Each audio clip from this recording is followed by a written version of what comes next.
पहले तो बताइए कल और सैटरडे पोस्ट मार्केट संडे के नतीजे कौन से रहे इंपॉर्टेंट? काफी सारे नतीजे आते हुए दिखे। ओएनजीसी के साथ शुरुआत करें तो आपको यहाँ पे मिला जुला कारोबार नजर आएगा। कंपनी की रेवेन्यू में बिल्कुल फ्लैट ग्रोथ आती हुई दिखी है। मार्जिन 50% का अनुमान था, 50% के आसपास से आते हुए दिखे। और मुनाफा भी देखें तो यहाँ पे आपको ग्रोथ तो नहीं लेकिन फ्लैट ग्रोथ देखने को मिली है इस क्वार्टर में, तो यहाँ पे फोकस रहने वाला। दीपक नाइट्राइट मिला जुला ऑपरेशनली वीक क्वार्टर कह सकते हैं कंपनी की तरफ से आते हुए दिखा है। कंपनी की रेवेन्यू में 8% की बढ़त आती हुई नजर आई है। ग्रॉस मार्जिन में आपको दबाव दिखेगा जिसकी वजह से मार्जिन में फ्लो डाउन होते हुए दिखा है। 15% का अनुमान था, 14% के आसपास आते हुए दिखे। बीएल यहाँ पे बेटर देन एस्टिमेट नतीजे आपको नजर आएंगे। कंपनी की जो रेवेन्यू ग्रोथ है, मुनाफे की जो ग्रोथ है वो हाईएस्ट एवर है मार्च 2021 से। रेवेन्यू में 32% की बढ़त है। ऑर्डर बुक भी कंपनी की काफी स्ट्रॉन्ग आती हुई दिखी है। मार्जिन 23% का अनुमान था, 27% के मार्जिन इस क्वार्टर में आते हुए नजर आए। सेल जहाँ पर स्ट्रॉन्ग क्वार्टर है, अनुमान से बेटर आपको नतीजे यहाँ पे भी नजर आएंगे। कंपनी की आय में हालांकि थोड़ी कमजोरी है वाई बेसिस पे, लेकिन अनुमान से बेटर आते हुए दिखे। 7% के मार्जिन का अनुमान था, करीबन 12.5% यहाँ पर भी मार्जिन आते हुए नजर आए। तो काफी स्ट्रॉन्ग नंबर्स सेल की तरफ से भी आते हुए दिखे। City union bank almost inline quarter रहा है बैंक के लिए। एनआईए में 6% की बढ़त है। प्रॉफिट 16.5% बढ़कर आते हुए दिखा है।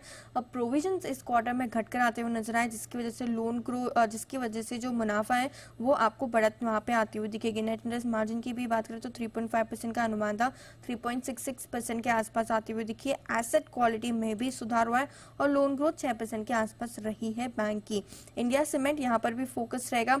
कंपनी की आय में 14% की गिरावट आपको नजर आएगी। मार्जिन 3.2% का एस्टिमेट था, 3.7% के आसपास आते हुए दिखे। वर्लपूल कैश में कुछ काउंटर से जहां पे फोकस करके चलना है। नतीजे काफी स्ट्रॉन्ग वर्लपूल के भी आते हुए दिखे। 3.6% से कंपनी की आय बढ़कर आती हुई दिखी, लेकिन ऑपरेशनली काफी स्ट्रॉन्ग क्वार्टर रहा है कंपनी के लिए।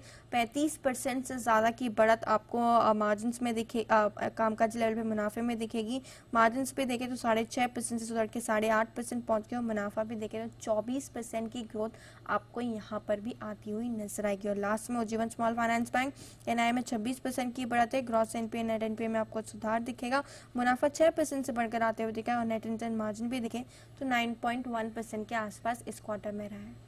अनुपुर बताइए, नंबर्स तो काफी सारे हैं, खबरें कहां पर हैं? बिल्कुल, आज भी काफी सारे नतीजे आने वाले हैं जहाँ पे pi industries, BHEL, NMDC, metropolis healthcare के नतीजे आते हुए दिखेंगे तो यहाँ पे फोकस बना रहेगा।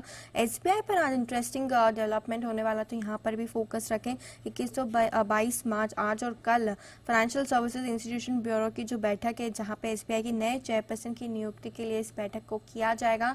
जो मौजूदा चेयरपर्सन है दिनेश खरा साहब, उनका जो कार्यकाल है वो अगस्त में खत्म होने वाला है।